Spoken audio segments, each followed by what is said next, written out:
The woman with the ink-stained fingers had 20 minutes left before the collection closed, and she was absolutely not going to waste them. Lorelei Carmichael pressed her university ID against the scanner one more time, heard the lock disengage, and slipped through the service entrance of the Harrington Estate before the security guard could remind her that visiting hours ended at 9. She had been coming here for 3 weeks, each evening after her day job at the university archives ended, chasing a reference in a 14th century letter that mentioned a treaty no other historian seemed to know existed.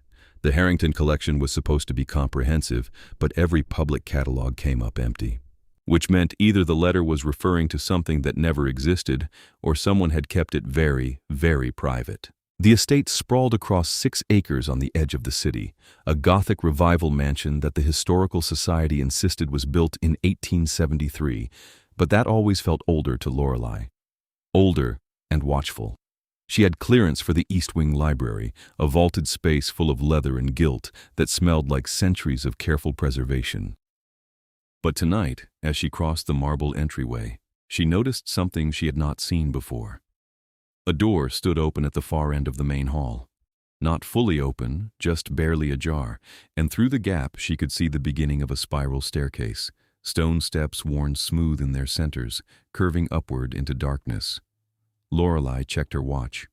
18 minutes. She should go to the library, photograph the manuscripts she had already identified, and leave on time like a professional.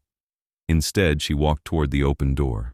The staircase smelled different from the rest of the house. Less polish and preservation, more mineral and cold. She climbed carefully, one hand on the wall, her phone's flashlight casting jittery shadows. The stairs went up farther than they should have, farther than the house's roofline, until she began to suspect she had miscalculated the building's height, or the stairs doubled back on themselves in ways she could not track. Then the steps ended at another door, this one of dark wood, banded with iron, and it, too, stood just barely open. Lorelei pushed it wider. The room beyond was round, the walls lined floor to ceiling with shelves, and every shelf was packed with books and scrolls and loose manuscripts stacked in careful disorder. An enormous table dominated the center, its surface covered in open volumes, and oil lamps burned on every available surface, casting a golden glow that made the room feel like the inside of a flame.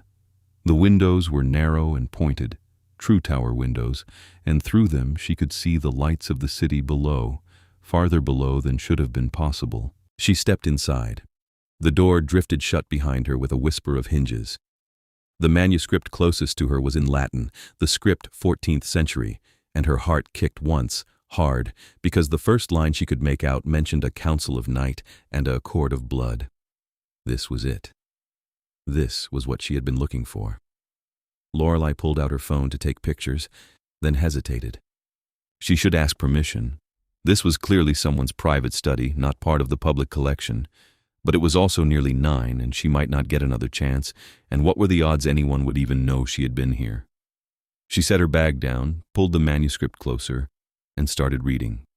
The Latin was medieval, full of subjunctive clauses and archaic verb forms, but the content was clear enough. 2 parties agreeing to terms, borders and hunting grounds, penalties for violation.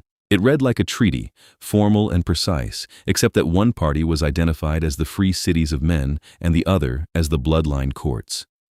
Lorelei frowned. Bloodline courts. That was not a term she recognized from any historical record. She turned the page, and the treaty continued. Specific terms about night travel, about sanctuaries, about something called the 10th moon tithe that made no sense in context. She pulled over another manuscript, this one in medieval French, and it referenced the same treaty, called it the Pact of 1312, and referred to the signing parties as the living and the undying. Her pulse was doing something complicated. This could not be real. Someone had written an elaborate historical fantasy, maybe for a novel or a game, and stored it here in convincing period documents. Except the manuscripts themselves were old, genuinely old. The ink faded in ways that happened over centuries, not decades, and the parchment had the texture and smell of authentic vellum. She opened a third document. This one was in English, much newer, maybe 18th century, and it was a letter from someone named Lord Alistair Hargrave to someone named Octavian. thanking him for his continued commitment to the pact and noting that the most recent tithe had been accepted without incident. Lorelei sat down in the chair, not because she decided to, but because her legs made the decision for her. If this was real, if any of this was real, then she had just stumbled into evidence of something impossible. She started taking notes, her pen racing across her notebook, copying phrases and dates. She lost track of time completely, moving from one manuscript to the next, finding references that built on each other, a whole hidden history of coexistence and compromise. There were gaps, things she could not translate or understand, but the shape of it was clear. Two peoples, two worlds, a peace that had held for over 700 years. Her eyes started to blur. She blinked hard, rubbed her face, checked her phone. It was nearly 11. She had been here for over 2 hours and had missed the collection closing entirely. She should leave, right now, before security found her. But the next manuscript was in a script she almost recognized, something between Carolingian minuscule and Gothic textura. And if she could just work out the first few lines, she could identify the dialect. Lorelei rested her head on her arms just for a moment, just to let her eyes close. Just for a moment. She woke to the smell of old paper and lamp oil and something else, something cool and clean like night air. The lamps were still burning. All of them, every one, their flames steady and bright. Lorelei lifted her head, blinking, disoriented. The tower room looked exactly the same. The manuscripts were still scattered across the table. Her notebook was still open, her pen still resting in the crease. But the light outside the windows was wrong. Not the deep blue of late evening, but the pure black of the middle of the night. She checked her phone. It was dead. Of course it was dead. You translate medieval Latin in your sleep. Lorelei spun in her chair, her heart slamming into her throat. A man stood by the shelves near the door. Tall, dressed in a way that suggested formal without being specific about it. Dark clothing that fit him like it had been made for him and probably had been. His hair was pure white, not the white of age but of pigment, falling past his shoulders, and his skin had the same colorless quality, pale as milk. He looked young and ancient at once, beautiful in a way that did not feel entirely human, and his eyes were dark and calm and fixed on her. You were murmuring verb conjugations about an hour ago, he continued, his voice warm, amused. Your subjunctives are excellent. Lorelei could not find her voice. She stared at him, her mind racing through explanations. Security, a private collector, the owner of the estate. Someone who was going to call the police because she had broken into a restricted area and fallen asleep. I'm so sorry, she managed finally. I didn't mean to, I was just reading, and I lost track of time, and I'll leave right now. I promise I didn't damage anything. The man smiled. It was a genuine smile, reaching his eyes, and it should have been reassuring except that it also made him look even less human. You're not in trouble. I'm curious more than anything else. What brought you up here? The door was open, Lorelei said, which was true but sounded like a weak excuse even to her. I've been researching a reference to a 14th century treaty, and I thought it might be in the Harrington collection, but it wasn't in the catalog, and then I saw the stairs. And you walked up them. Yes. Into a tower you had never seen before, in a house that officially has no tower. Lorelei hesitated. Does it officially have no tower? It does not. He moved closer, not threateningly, but with a kind of deliberate grace, and picked up the manuscript she had fallen asleep reading. And yet here you are, reading the Pact of 1312 in the original Latin, taking notes, making connections. He glanced at her notebook, and his expression shifted, became more intent. You're very good. You found the tithe clause. I don't understand what it means, Lorelei admitted. A tithe of what? The language is specific about the timing, but vague about the substance. Blood, the man said simply. A tithe of blood. Offered freely, taken carefully, never to the point of harm. It was the compromise that made the pact possible. Humans would provide sustenance, vampires would provide protection and shared knowledge. Both sides would stop killing each other. The room felt very still. Lorelei looked at the man, at his white hair and pale skin and two dark eyes, and thought about the way he moved, the way he stood, the way he had appeared without sound. "You're joking," she said. "I am not. Vampires aren't real. We demonstrably are."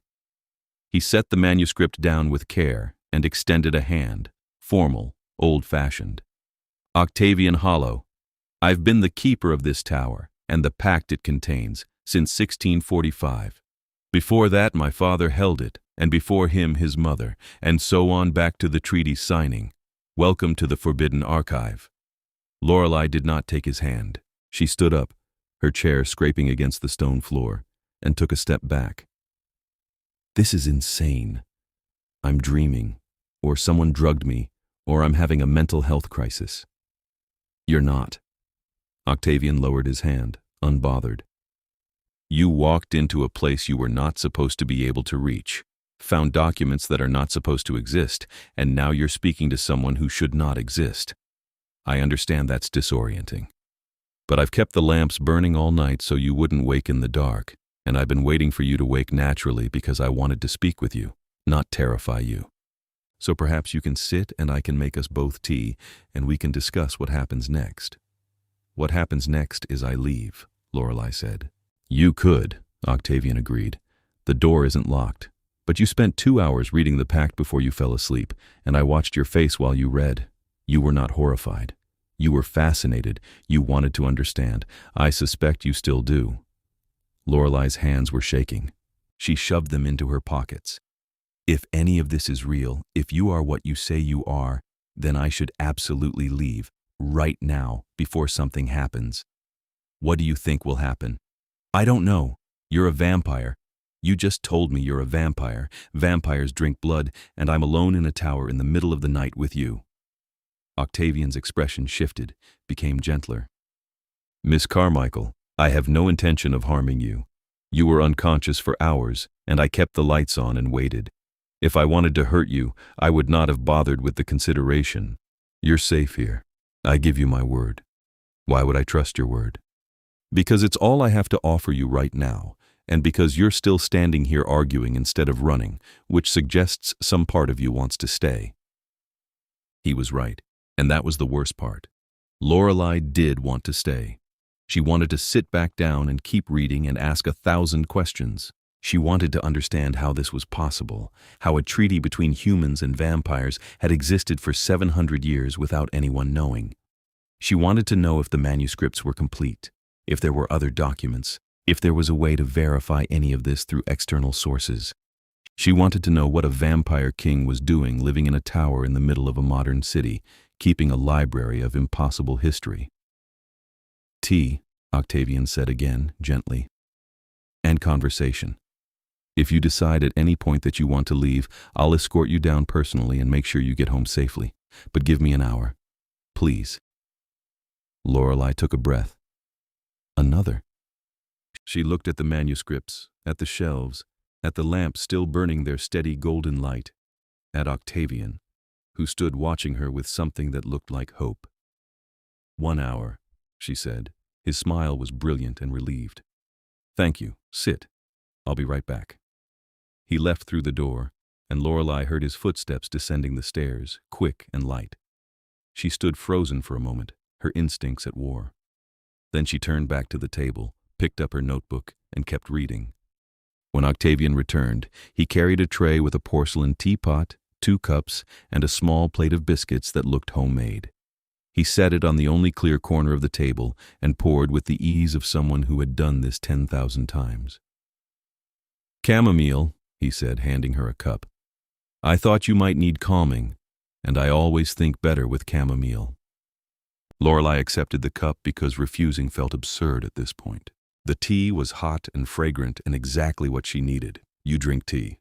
"I do many things. I drink tea, I read, I correspond with colleagues, I attend the opera. I also drink blood, but that's a small part of a much larger existence.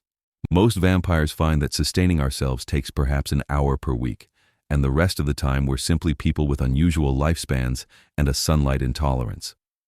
An hour per week. The tithe system makes it efficient. Volunteers provide donations at designated sanctuaries. We take what we need. Everyone goes home safely. It's very civilized." He sipped his own tea, watching her over the rim. "What were you reading just now?"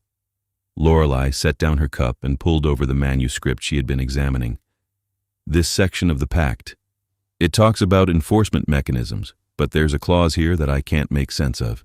It refers to a condition that must be met every century, something about renewal and witness. But the phrasing is so opaque I can't tell what it actually requires." Octavian leaned over to look, close enough that she could feel the coolness of his presence, and his expression went carefully neutral. "That's the Centennial Clause." "What does it do?" He was quiet for a moment, then straightened and moved back to his side of the table. "It requires that every 100 years, a representative from each side must reaffirm the pact in the presence of witnesses from both peoples. It's meant to ensure continuity, that each generation understands what they're inheriting and commits to maintaining it." "That sounds reasonable," Lorelei said slowly. "So why do you look like I just touched something I shouldn't have?" Octavian set down his tea with the kind of precision that suggested he was buying time. "Because the last reaffirmation was in 1924, which means the next one is due in 2024, which was last year. And it did not happen." Lorelei felt something cold settle in her chest. What happens if it doesn't happen? The pact considers itself void. Legally, morally, magically, it dissolves. And without the pact, there is no law preventing either side from treating the other as they did before 1312. He looked at her, and his eyes were old, so old. "Before the pact, we were at war. A war that killed thousands on both sides and nearly destroyed both peoples. The pact ended that war. If it's void, we are technically back in a state of conflict." Lorelei's mouth was dry. "Does anyone know? Have there been incidents?" "Not yet. Most vampires and most humans don't know the pact exists, which has been the point. It works in the background, quietly. The councils on both sides know, the old families, the historians and keepers. But the reaffirmation is supposed to come from the highest authorities, the representatives with the power to bind their people. And in 1924, that was straightforward. In 2024, it's complicated. The human governments that signed the original pact don't exist anymore. Borders have changed. Power structures have changed. No one can agree on who has the authority to reaffirm, and while they argue, the deadline passed. So, it's already void. Technically, yes. But there's a grace period written into the clause, a span of time where renewal is still possible if both sides act in good faith. That grace period ends at the next 10th moon, which is in 4 months. Lorelei's mind was racing. And if it ends without reaffirmation, then the pact is gone, and we see whether 700 years of peace was enough to change us or whether we go back to killing each other. Octavian's voice was steady, but she could hear the grief underneath it. "I've spent my entire life protecting this archive, making sure the pact's terms were accessible, that disputes could be resolved by reference to the original language. My family has done this for centuries, and now it might all collapse because we can't organize a single ceremony." Lorelei looked at the manuscripts spread across the table, centuries of careful record-keeping, and felt a surge of something fierce and determined. "Then we figure it out. There has to be a solution. The pact exists because both sides wanted to survive, wanted to stop fighting. That hasn't changed. So we find the people who can reaffirm it, we show them why it matters, and we make it happen." Octavian stared at her. "You've been awake in this reality for less than an hour. And I'm an archivist. I solve problems by finding information people forgot existed. This is what I do." She pulled her notebook closer. "Tell me everything. Who needs to be involved? What's stopping them? What arguments have already failed? If we have 4 months, we use them." Something shifted in Octavian's face, a transformation from resignation to something brighter. "You would help with this? You believe me? I'm sitting in an impossible tower drinking tea with a vampire king who kept the lights on while I slept. Either I believe you or I have lost my mind completely, and if I've lost my mind, I might as well do something useful with it." She met his eyes, held his gaze. "Besides, you asked nicely, and you made good tea." Octavian laughed, a sound of pure, surprised delight, and for a moment he looked young, genuinely young, the weight of centuries lifting. Then we have work to do. Let me get the correspondence files. You should see what we're up against. He moved to one of the shelves and pulled down a wooden box, carried it back to the table. Inside were letters, modern ones, printed emails, and formal stationery, all dated within the last 2 years. Lorelei started reading. The picture they painted was depressing. The vampire side was unified, the old bloodline courts still intact and willing to reaffirm. But the human side was fractured. Some governments denied vampires existed. Others acknowledged them quietly, but refused to participate in any formal treaty, fearing public exposure. A few were willing but claimed they lacked the authority to speak for humanity as a whole. Everyone was passing the responsibility to someone else. "This is a coordination problem," Lorelei said, sorting the letters into piles. "No one wants to be the first to commit because they're afraid of looking foolish or being left without support. But if we could get multiple governments to agree simultaneously or find a framework that feels modern and legitimate, they might move. We've tried. The bloodline courts sent formal proposals. They were ignored or rejected. Because the courts are asking governments to acknowledge the supernatural, which is politically toxic. What if we approached it differently?" Lorelei tapped her pen against her notebook, thinking. The original pact was about mutual survival. What if we framed the reaffirmation the same way? Not as a historical curiosity, but as a current necessity. There must be areas where vampires and humans are already cooperating quietly. Places where the pact's framework is still active, even if no one calls it that. Octavian tilted his head, considering. Medical research. Several of the sanctuaries work with blood banks, and there's been collaborative work on coagulation disorders and blood-borne diseases. The humans involved know what they're working with, but it's all done under confidentiality agreements. That's something. What else? Security in regions with supernatural populations. There are places where the local authorities and the vampire communities have formal arrangements to prevent conflicts. They don't call it the pact, but they use its principles. Lorelei started writing, her excitement building. So there's precedent, ongoing relationships, mutual benefit. If we documented those, showed that the pact is already functioning and just needs formal recognition, we could make the case that reaffirmation is a matter of acknowledging reality, not creating something new. You would need access to people and places that are deeply protected, Octavian said quietly. The vampire communities would cooperate. Yeah, I can ensure that. But the human side would require someone they trust, someone who can move between both worlds. Someone like an independent historian with no government affiliation and a reputation for discretion. Someone exactly like that. Octavian leaned forward, his expression intent. Lorelei, if you do this, if you help me with this, you'll be putting yourself in the middle of something dangerous. There are factions on both sides who profit from the current ambiguity, who would prefer the pact stay forgotten. You'll have a target on your back. Then I'll be careful, Lorelei said. And I'll have help. You'll be with me, won't you? Every step, Octavian said, and the certainty in his voice felt like a promise. I would not let you walk into this alone. Then we start tomorrow. Tonight, whenever. Tell me where to begin. Octavian reached across the table and took her hand, a gesture so sudden and warm that Lorelei forgot to pull away. His skin was cool but not cold, his grip steady. Thank you, he said, and his voice was rough with emotion. I've been fighting this alone for 2 years. I had given up hope that anyone would care enough to try.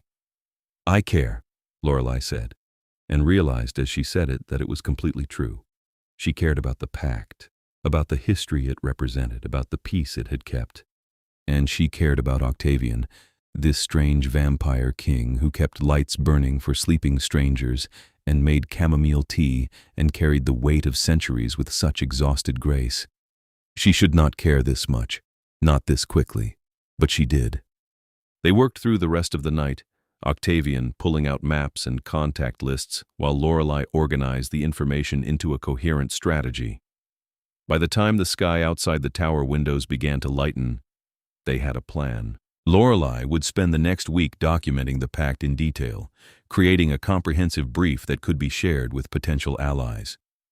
Octavian would reach out to his contacts in the vampire communities, identify the people and places where cooperation was already happening. Then they would travel together, building a coalition. "I should go," Lorelei said reluctantly as the dawn light turned gold. "I have work in a few hours, and I need to sleep at some point." "Of course." Octavian stood, and Lorelei noticed for the first time that he moved carefully near the windows, staying out of the direct light. "I'll walk you down." "The sun," she said, suddenly worried. "Will you be all right?" "The tower is shielded, and I'll be inside before the light is strong, but thank you for asking." He smiled at her, warm and genuine, and gestured to the door. "Come, I'll make sure you get home safely." They descended the spiral stairs together, Octavian leading the way with the ease of long familiarity. At the bottom, the door that had been open the night before now looked like plain wall, no seam or handle visible. "How do I come back?" Lorelei asked. Octavian pressed his palm against the wall, and the door reappeared, a subtle shift in the shadows. "It will open for you now. You're part of the tower's awareness. It knows you belong here.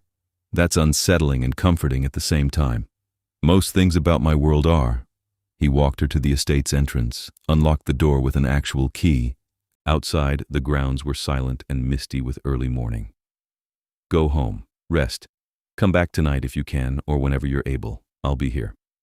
Lorelei stepped outside, then turned back. "Octavian, do you ever leave the tower? The estate?"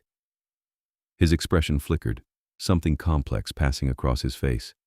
"Not often. My work is here, and the sun makes travel difficult." "Why?" "Just wondering." She hesitated, then added, "See you tonight." "Tonight," he agreed, and closed the door gently. Lorelei walked to her car, got in, and sat for a moment with her hands on the wheel. The world looked exactly the same as it had 12 hours ago. The city waking up around her, people heading to work, traffic beginning its morning flow. But everything had changed. Vampires were real. A 700-year-old peace was collapsing, and she had apparently volunteered to help save it. She should be terrified. Instead, she felt alive, electric with purpose. She drove home, stumbled into her apartment, and collapsed into bed, fully clothed. Her last thought before sleep took her was of oil lamps burning through the night, and a white-haired king who could not bear to leave her in darkness. Lorelei woke at noon, called in sick to work for the first time in 2 years, and spent the afternoon organizing her notes. By evening, she had a structured outline and a list of questions, and by the time full dark fell, she was back at the estate, pressing her palm against the wall that became a door, climbing the stairs that led to impossible places. Octavian was waiting in the tower, and his face when he saw her was so openly relieved that Lorelei felt something warm unfold in her chest. "You came back," he said. "I said I would. People say many things. You meant it." "I did." She set her bag on the table, pulled out her laptop. "I have questions about the tithe system, and I need you to explain how the sanctuary network functions. If we're going to make the case that the pact is still operational, I need to understand the mechanics." They fell into a rhythm after that, working together most nights, sometimes until dawn. Octavian was an excellent teacher, patient and thorough, and he had a knack for anticipating what she would need before she asked. Lorelei learned the geography of the vampire world, the territories and courts and ancient families. She learned about the sanctuaries, the carefully managed locations where humans and vampires had been cooperating for generations. She learned that the bloodline courts were not a monolith, but a coalition, diverse and sometimes fractious, united mainly by their commitment to the pact. And she learned about Octavian himself, in the small spaces between work. He had been 31 when he was turned, in 1587, by his own choice after his father died and the tower needed a new keeper. He had siblings, long dead, and descendants who were human and scattered across the world, most of them unaware of their supernatural heritage. He loved music, particularly Baroque chamber pieces, and he had strong opinions about the proper way to preserve medieval manuscripts. He was funny when he relaxed, self-deprecating and sharp, and he listened to Lorelei with the kind of complete attention that made her feel like the most important person in the world. She started staying later, bringing dinner and eating it in the tower while he drank tea and asked about her day. She told him about her work at the university, the petty politics and budget cuts, and the constant struggle to justify her position.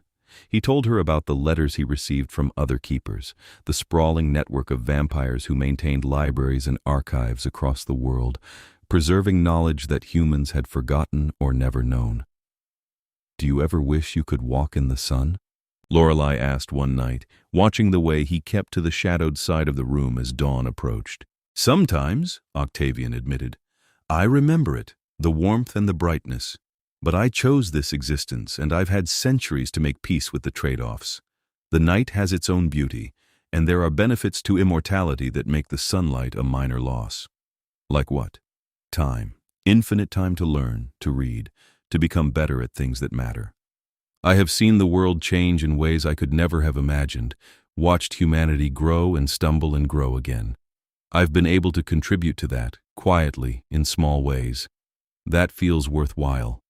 He looked at her, his expression softening. "And occasionally, someone extraordinary walks into my tower and reminds me why the pact matters, why all of this matters." Lorelei's heart kicked. "Octavian, I know," he said quietly. "I know this is complicated, and you did not ask for any of this, but I need you to know that having you here, working beside me, has been the greatest gift I've received in a very long time. You've given me hope again. I will not forget that." Lorelei set down the manuscript she had been holding, her hands unsteady. "I care about the pact, but I also care about you. Is that allowed?" "Am I allowed to care about you?" "There are no rules against it," Octavian said, and his voice was gentle. "But I am a very old creature, and you are human, and I would not want you to care for me out of some sense of obligation or because I am the first vampire you met. You're not the first vampire I met. You're the first person in years who has treated my work like it matters, who listens when I talk about obscure medieval treaties like they're the most fascinating thing in the world. You're kind and brilliant, and you keep the lights on when I fall asleep. And I don't care that you're a vampire. I care that you're you." Octavian closed his eyes, and for a moment he looked pained. "Lorelei, if I allow myself to feel what I want to feel for you, I will become insufferably protective. I will want to keep you safe in ways that will frustrate you. I will worry every moment you are not with me. That is how vampires love, fiercely and possessively, and I do not want to cage you." "Then don't cage me," Lorelei said. "Protect me if you need to. I am walking into a political nightmare, and I will take all the protection I can get. But trust me to make my own choices. Trust that I am choosing this, choosing you." Octavian opened his eyes, and the expression in them was raw and vulnerable. "I have lived 4 centuries. I should have better control than this. But all I want to do right now is kiss you, and that seems vastly inappropriate given the power imbalance and the fact that you are helping me with a crisis. The power imbalance where I'm human and you're a vampire king, or the power imbalance where I can walk away at any time and you're desperate for my help?" "Both. Either." Lorelei stood up, walked around the table, and stopped directly in front of him. "Octavian, I am choosing to be here. I am choosing to help, and I am choosing to care about you. And if you want to kiss me, then I am choosing that too. So stop being noble and just do it." He reached for her slowly, giving her time to change her mind, and cupped her face with both hands. His touch was cool and careful, and when he kissed her, it was with a tenderness that made her chest ache. Lorelei leaned into him, her hands finding his shoulders, and felt the tension drain out of both of them. When they broke apart, Octavian rested his forehead against hers. "I am going to be insufferable now. You have been warned." "I'll risk it," Lorelei said, and kissed him again. They spent the next few weeks in a haze of work and growing affection, the lines between the two blurring until Lorelei could not tell where one ended and the other began. The tower became her second home, the lamplight and manuscript smell as familiar as her own apartment. She met some of Octavian's contacts, other vampires who came to the tower for consultations or dropped off documents. Most of them were polite and curious, clearly baffled by Octavian's sudden human companion, but too courteous to question him directly. One, An elegant vampire woman named Seraphine with silver-white hair pinned in an intricate style pulled Lorelei aside during a visit and said bluntly, "He has not let anyone into this tower in over a century. You must be remarkable." "I just fell asleep reading," Lorelei said, uncomfortable with the scrutiny. "And he kept the lights on. Octavian is many things, but wasteful is not one of them. He keeps the lamps burning because he could not bear the thought of you waking alone in the dark. That is not a small thing." Seraphine's gaze was sharp but not unkind. "He cares for you deeply. I hope you understand what that means for someone like him." "I'm beginning to," Lorelei said. "Good. Then you will also understand that if you hurt him, you will answer to more than just me. He is precious to our people. We protect him as fiercely as he protects the pact. I have no intention of hurting him." "Intentions are not always enough, but I believe you mean it, and that will have to suffice." Seraphine smiled, and it transformed her face into something warm. "For what it is worth, I am glad he found you.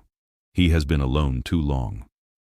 By the end of the second month, Lorelei had enough documentation to approach potential allies. She and Octavian began traveling, always at night, visiting sanctuaries and meeting with the humans who ran them.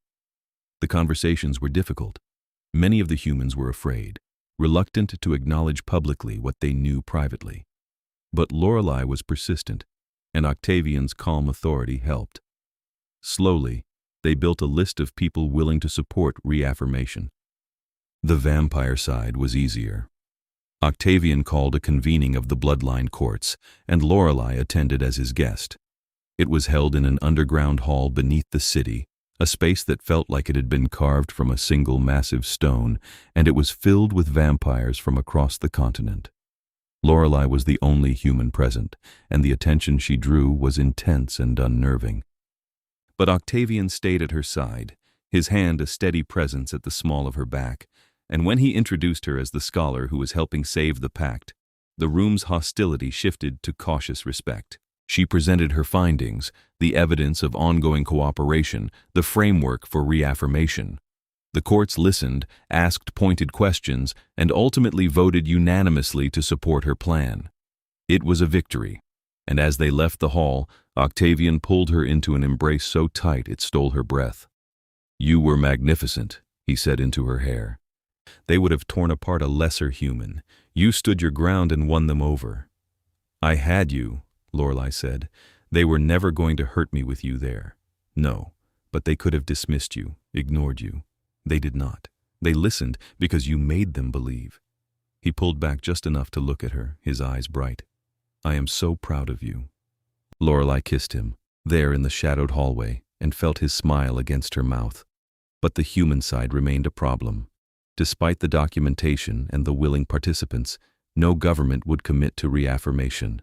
They were too afraid of exposure, of the political fallout. Lorelei spent hours on the phone, writing letters, arranging meetings, and every time she hit the same wall. "We're running out of time," she said one night, staring at the calendar. 6 weeks until the 10th moon. We have the vampires on board, we have evidence, we have a plan.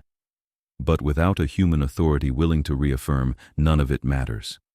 Octavian was pacing, a restless energy she had not seen in him before. There must be someone, some leader with the courage to act. Courage is not the issue, it is politics. No one wants to be the first to say vampires are real on an international stage. It would make them look unhinged. Then we need to change the stage. Octavian stopped pacing, turned to face her. What if we did not ask governments to acknowledge us publicly? What if the reaffirmation happened quietly, documented, but not broadcast? The pact allows for that. The original signing was public, but the centennial reaffirmations have always been witnessed events, not public spectacles. A small ceremony, representatives from both sides, proper documentation. That is all the pact requires. Lorelei's mind raced. So we need a human representative with legitimacy, but not necessarily public visibility, someone who can speak for humanity in a way that the bloodline courts will accept without requiring a press conference. Exactly. That is still almost impossible. Who has that kind of authority without public accountability? Octavian was quiet for a long moment. Then he said, very carefully, there is a human organization, very old, very secretive. They have been aware of the pact since its inception, and they have acted as mediators in the past. They operate independently of any government, and they are trusted by both sides. If we could convince them to participate, their representative would be accepted. Why have you not mentioned them before?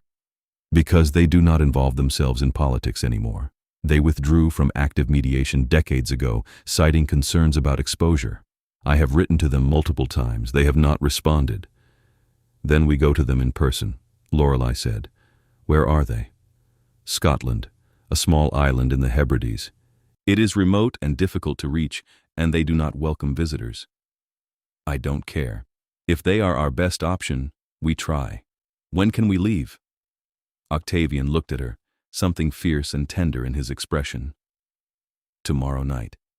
But Lorelei, this will be dangerous. The organization is human, but they have resources and knowledge that make them formidable. If they decide we are a threat, they can act against us. Against you, you mean? I'm human. They have no reason to see me as a threat. You are with me. That makes you a target by association. Lorelei stood and crossed to him, took his hands.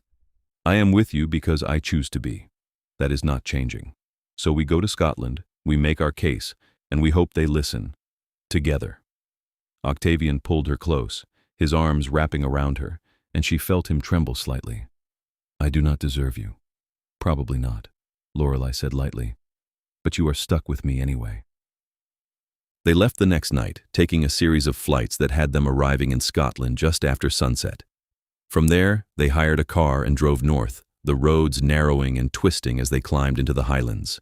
The island was accessible only by a private ferry, and the ferryman who met them at the dock was an old man with sharp eyes who looked Octavian over and said, You are expected. She will see you at the keep. The island was small and rocky, dominated by a single stone structure that looked like it had been standing since the medieval period. It probably had been. The keep rose dark against the night sky, its windows unlit, and as they approached, the door swung open without anyone visible behind it. Inside, the keep was warm and surprisingly modern, the stone walls softened by tapestries and electric lighting. A woman waited in the main hall, elderly but upright, her white hair braided and coiled at the nape of her neck. She wore simple clothing, a dark dress and shawl, and her gaze was piercing. Octavian Hollow, she said, her voice carrying a faint Scottish accent. It has been a long time. Magister Elspeth, Octavian said, bowing slightly. Thank you for agreeing to see us. I did not agree. You simply came, and I am too curious to turn you away. Who is this? Lorelei Carmichael. She is a historian, and she has been helping me document the pact. She is also my partner. Elspeth's eyebrows rose. Your partner, how modern of you. Come, sit. Tell me why you are here. They sat in chairs near the fire, and Octavian explained the situation, the failed reaffirmation and the approaching deadline. Lorelei added her findings, the evidence of ongoing cooperation and the willingness of the bloodline courts to proceed. Elspeth listened without interrupting, her expression unreadable. When they finished, she was silent for a long time. Then she said, The order withdrew from mediation because we feared exposure. The world is more connected now, more surveilled. A single mistake could reveal not just the pact, but the existence of vampires, and that would lead to panic, violence, and likely war. We chose neutrality to protect both sides. I understand that fear, Lorelei said. But neutrality is not the same as safety. If the pact collapses, if vampires and humans go back to war, the order will not be able to stay hidden. You will be dragged into it whether you participate now or not. At least if you help with reaffirmation, you have some control over the outcome. And if reaffirmation fails, if we participate and the pact still collapses, then we will have tried, Octavian said, and the record will show that we tried. That matters, Magister. It matters to history, and it matters to the people who come after us. They will know we did not let the pact die without a fight. Elspeth looked at him, and her expression softened. You sound like your father. He was stubborn too, determined to preserve what should not have been lost. Very well. The order will provide a representative for reaffirmation, but on one condition. Name it, Octavian said. Miss Carmichael will be the one to reaffirm on behalf of humanity. Lorelei blinked. What? I'm not an official anything. I have no authority. You have knowledge, and you have earned the trust of both sides. You understand the pact better than any living human except perhaps myself, and you have proven your commitment. More importantly, you are not tied to any government or organization. You can speak for humanity as a whole, not for a single nation or interest. That makes you the ideal representative. I'm a graduate student with a part-time archival job, Lorelei protested. No one is going to accept me as the voice of humanity. The bloodline courts will accept you because Octavian vouches for you, Elspeth said calmly. And the order will support you, which gives you legitimacy with the human factions. It is not perfect, but it is workable, unless you refuse. Lorelei looked at Octavian, who was watching her with an expression that was equal parts pride and concern. This is your choice, he said quietly. I will support you either way. She thought about the tower, about the manuscripts, and the 7 centuries of peace they represented. She thought about the people who would suffer if that peace collapsed, humans and vampires alike. She thought about Octavian, who had dedicated his entire existence to protecting the pact, and the way he looked at her like she was the most important thing in his world. I'll do it, Lorelei said. Elspeth smiled, the expression transforming her stern face. Brave girl. The ceremony will take place here, 3 nights before the 10th moon. That gives us time to prepare and notify the necessary parties. I will handle the logistics. You focus on being ready. They stayed on the island for 2 days, working with Elspeth to finalize the details. The ceremony would be simple, a recitation of the pact's core terms and a formal commitment to uphold them. Witnesses would attend from both sides, enough to make it official, but not so many as to be unmanageable. Lorelei would speak for humanity. A representative from the bloodline courts would speak for vampires, and Elspeth would act as mediator and keeper of the record. When they finally left, Lorelei felt the weight of what she had agreed to settle fully onto her shoulders. She was quiet on the ferry ride back, and Octavian took her hand, his thumb tracing circles on her palm. You do not have to do this, he said. Even now you can change your mind. I'm not changing my mind. I'm just realizing how big this is. I'm going to be the person who either saves or fails to save a 700-year-old peace treaty. That is a lot of pressure. You will not fail. Octavian's voice was absolutely certain. You have already done the impossible. You walked into a forbidden tower, learned a hidden history, and convinced both sides to try again. The ceremony is just words, Lorelei. The real work is already done. What if I say the words wrong? What if I mess up the Latin? Then we will laugh about it afterward and fix it. The pact is not a spell. It is a promise. As long as the intent is clear, the words do not have to be perfect. Lorelei leaned into him, letting his certainty steady her. I'm glad you are with me. I will always be with you, Octavian said, and kissed the top of her head. For as long as you will have me. The days leading up to the ceremony blurred together. Lorelei practiced her part until she could recite it in her sleep, and Octavian drilled her on protocol and etiquette for dealing with the bloodline courts. They returned to the tower, and Lorelei spent hours surrounded by the manuscripts, drawing strength from the history they contained. The night before they were due to leave for Scotland again, Octavian found her in the tower, staring at the Pact of 1312 with an expression he could not quite read. "What are you thinking?" he asked gently. "I'm thinking about all the people who signed this. The ones who decided peace was worth the risk, worth the compromise. They must have been terrified. They were ending a war, making promises to people they had been killing just days before. And they did it anyway. They did. I want to be that brave." Octavian crossed to her, turned her to face him. "You already are. You have been brave every moment since you walked up those stairs. You faced the impossible and said, yes, I will help. That is courage, Lorelei. The rest is just logistics." She looked up at him, this beautiful, impossible being who had trusted her with his life's work and felt the last of her fear drain away. "I love you," she said. "I don't know when it happened or how, but I do. I love you." Octavian's eyes went wide, and then he was kissing her, deep and desperate, his hands cradling her face. When he pulled back, his voice was rough. "I have loved you since you woke in this tower and started arguing with me about subjunctives. I love your mind, your courage, your stubborn refusal to accept things as they are when they could be better. I love you so much it terrifies me. Good terrified or bad terrified? Good, definitely good." He rested his forehead against hers. "After the ceremony, after the pact is safe, I need to ask you something. Will you stay with me? Not just for this, not just until the crisis is over. Stay with me. Let me share my life with you, all of it, for as long as you will have me." Lorelei's heart was pounding. "You mean turn me, make me a vampire?" "Only if you want it. I would never force that choice on you, but if you want it, if you want the time and the life and the eternity, I will give it to you. We can have centuries together, Lorelei.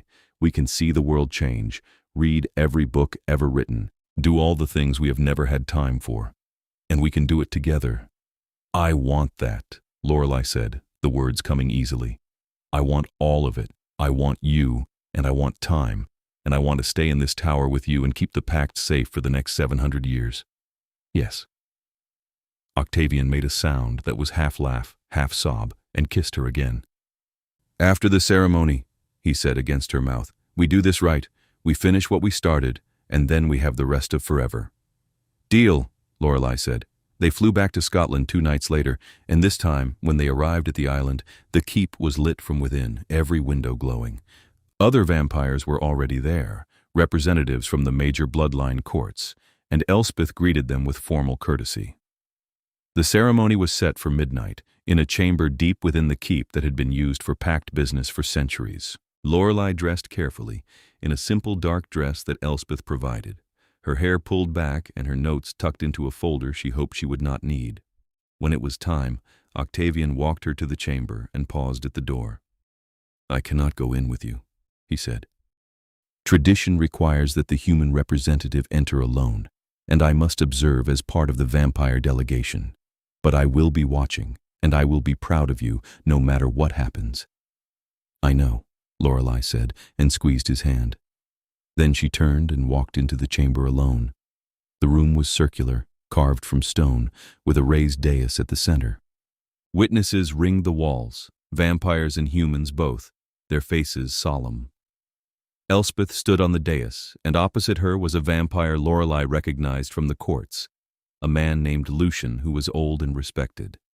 There was a space between them, and Lorelei understood she was meant to fill it. She walked to the dais, climbed the steps, and took her place. Elspeth handed her a scroll, the Pact of 1312 written in a clean, modern hand, and Lorelei unrolled it with steady fingers.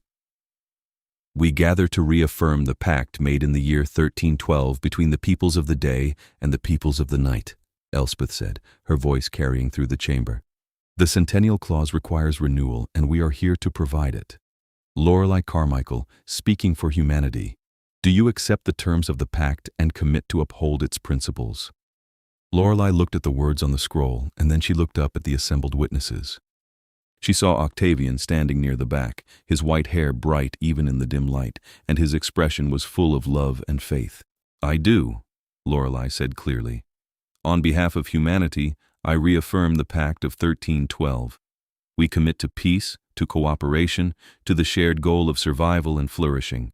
We acknowledge the bloodline courts as partners, and we accept the terms of sanctuary and tithe. The pact stands." Lucian stepped forward, his voice deep and resonant. "On behalf of the bloodline courts, I reaffirm the Pact of 1312. We commit to peace, to protection, to the shared goal of survival and flourishing. We acknowledge humanity as partners, and we accept the terms of restraint and witness. The pact stands." Elspeth took the scroll, signed it with a flourish, and held it high. "The pact is renewed. Let it be recorded and honored. The grace period is ended. and the peace holds." The chamber erupted into sound, vampires and humans alike voicing their approval. Lorelei felt her knees go weak with relief, and then Octavian was there, catching her, holding her up. She had no idea how he had crossed the room so fast, but she did not care. "You did it," he said, his voice shaking. "You saved the pact." "We did it," Lorelei corrected. "Together." The celebration afterward was restrained but genuine. Vampires who had been wary of Lorelei now approached her with respect, thanking her for her work. The human witnesses, members of the order, introduced themselves and promised to help with implementation. Elspeth pulled her aside at one point and said, "You will be remembered for this. Not publicly, perhaps, but in the places that matter. Well done, child." When they finally left the keep, dawn was approaching and Octavian hurried them to the ferry. They made it back to the mainland just as the sun crested the horizon, and Octavian retreated into the shadowed interior of the car while Lorelei drove them back to the city. "I need to sleep," he said, his voice tired but happy. "I have not been awake through a dawn in years, and I am paying for it." "Sleep," Lorelei said. "I'll get us home." She drove carefully, letting him rest, and by the time they reached the estate, the sun was fully up. She parked in the underground garage, woke him gently, and they made their way to the tower. Octavian collapsed onto the couch he kept in one corner, and Lorelei curled up beside him. "We did it," he said again, like he still could not quite believe it. "We did. Now we get to have forever." Lorelei smiled, her eyes drifting closed. "Forever sounds good." She woke hours later to the feel of Octavian tracing patterns on her back. The tower was dim, the lamps unlit, just the faint light of late afternoon filtering through the windows. "Hi," she said sleepily. "Hi." He kissed her forehead. "Ready to talk about forever in more detail?" "Always." Octavian sat up, pulling her with him. "Turning is not painful, but it is irreversible. You will lose the sun and you will need to feed regularly. Your lifespan will become essentially infinite, barring violence, and your aging will stop. You will be faster, stronger, and harder to kill. You will also become part of the bloodline courts, with all the politics and responsibilities that entails." "Will I stay myself? Will I still think like me?" "Yes, you will still be you, just with different needs and abilities. Some vampires find that their emotions intensify, but your personality and memories remain intact." Lorelei considered that. "And you would be the one to turn me?" "I would like to be, if you are comfortable with it. The turning requires an exchange of blood, and it creates a bond between maker and made. Not control, but connection. We would be able to sense each other, know when the other is in distress. It is intimate." "Good," Lorelei said. "I want it to be you." Octavian's expression was soft and full of wonder. "When?" "Soon. Not tonight. I want a few days to settle things with my job and my apartment. But soon. I will make the arrangements. There is a process, permissions we need from the courts. But it will be approved. No one will object to me turning the woman who saved the pact." They spent the next week preparing. Lorelei resigned from the university, citing a research opportunity she could not pass up. She sublet her apartment, packed her essentials, and moved them to the estate. Octavian prepared a room for her, not in the tower, but in the main house, somewhere she could retreat if she needed space. He also introduced her to his household staff, a small group of humans who knew what he was and had worked for him for years. They welcomed her with warmth and only a little curiosity. The turning was scheduled for the night of the new moon, in the tower surrounded by the pact manuscripts.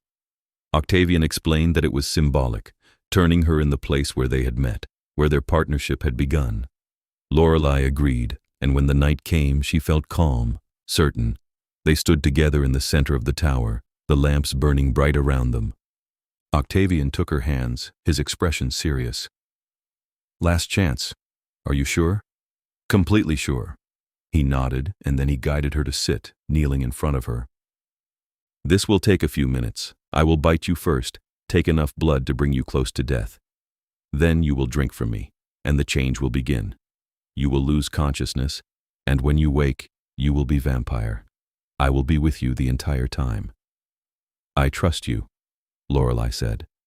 Octavian leaned in, his lips brushing her throat, and then his fangs pierced her skin. The sensation was sharp and then warm, a spreading heat that made her dizzy. She felt her heartbeat slow, her breathing shallow, and just when she thought she might panic, Octavian pulled back.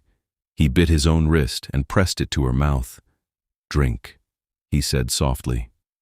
Lorelei drank. His blood was cool and rich, tasting of metal and something indefinable, and as it flowed into her, she felt the world shift. Her vision blurred, her body went limp, and the last thing she saw before darkness took her was Octavian's face, full of love and fierce protectiveness. She woke in his arms, the tower still bright with lamplight. Everything felt different, sharper, clearer, more vivid. She could hear the hum of electricity in the lamps, the distant sounds of the city below, the steady, unnecessary beat of Octavian's heart. Her body felt strong, coiled with potential energy, and when she looked up at him, his face was the most beautiful thing she had ever seen. "Welcome back," he said, his voice rough with emotion. Lorelei reached up, touched his face, and felt the coolness of his skin match her own. It worked. It did. "How do you feel?" "Alive. More alive than I have ever felt." She sat up, testing her limbs, and everything moved with a fluid grace that was entirely new. "This is incredible." "It is." Octavian helped her stand, steadying her. "You will need to feed soon within the next few hours. I have made arrangements with the sanctuary. But first, there is something I want to show you." He led her to the window, and as she looked out at the city, she realized she could see details she had never noticed before. Individual lights in distant buildings, the movement of people on the streets far below, the texture of the night sky. "We have forever now," Octavian said, his arm around her waist, "to read every manuscript in this tower, to add to the collection, to travel and learn and exist. What do you want to do first?" Lorelei leaned into him, her heart full. "I want to stay here, in this tower, and keep the pact safe, with you, for as long as the world needs us." "Then that is what we will do." They stood together, watching the night, and Lorelei felt a peace settle over her that she had never known before. She had walked into a forbidden tower, fallen asleep reading, and woken to find a vampire king who could not bear to leave her in the dark. He had kept the lights on, and in doing so, he had shown her a path to a future she had never imagined. The pact was safe. The peace would hold. And she and Octavian had eternity to make sure it stayed that way. Years passed, measured not in days, but in projects completed and crises averted. Lorelei became known in the vampire world as the Keeper's partner, respected for her scholarship and her diplomatic skill. She and Octavian worked side by side, maintaining the pact, mediating disputes, and adding to the tower's collection. The Forbidden Archive became less forbidden, opened carefully to scholars from both sides, and it grew into a center for cooperation and learning. Elspeth visited regularly, bringing news from the Order and occasionally new manuscripts. Seraphine became a close friend, along with several other vampires who appreciated Lorelei's perspective. The tower, which had been Octavian's solitary refuge for centuries, filled with life and conversation and purpose. And through it all, Octavian kept the lights on. Not out of necessity, Lorelei no longer needed them, but out of habit and love. The tower glowed every night, a beacon of knowledge and peace, and when people asked why he wasted the oil, he always said the same thing. "I keep them burning because I once met someone extraordinary in the dark, and I wanted to make sure she knew she was not alone. It is the least I can do to honor that." Lorelei, hearing this for the 100th time, would roll her eyes and kiss him, and the work would continue. One night, decades after her turning, Lorelei stood in the tower and looked at the manuscripts they had accumulated. The collection had tripled in size, and there were plans to expand into the floors below.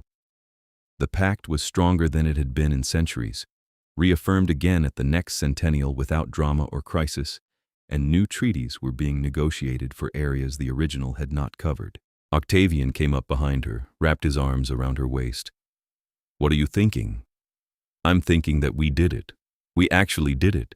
The pact is not just surviving, it is thriving. We did. Octavian agreed. You did. None of this would have been possible without you. It would not have been possible without you either. You are the one who kept this place, who protected the knowledge, who never gave up even when it seemed hopeless. I had help. He turned her to face him, his expression tender. The best help. I love you, Lorelei. More now than I did the day I turned you, and I will love you more tomorrow than I do today. That is the gift of eternity. There is always time for love to grow. Lorelei kissed him, slow and deep, and felt the truth of his words settle into her bones. They had forever to work, to learn, to love, forever to keep the lights burning and the pact alive. And in a tower hidden in plain sight, surrounded by 700 years of history and the promise of 700 more, Lorelei Carmichael and Octavian Hollow built a life together that was extraordinary and impossible and exactly what they both needed. The lamps burned bright as they always did, and the work continued. The end.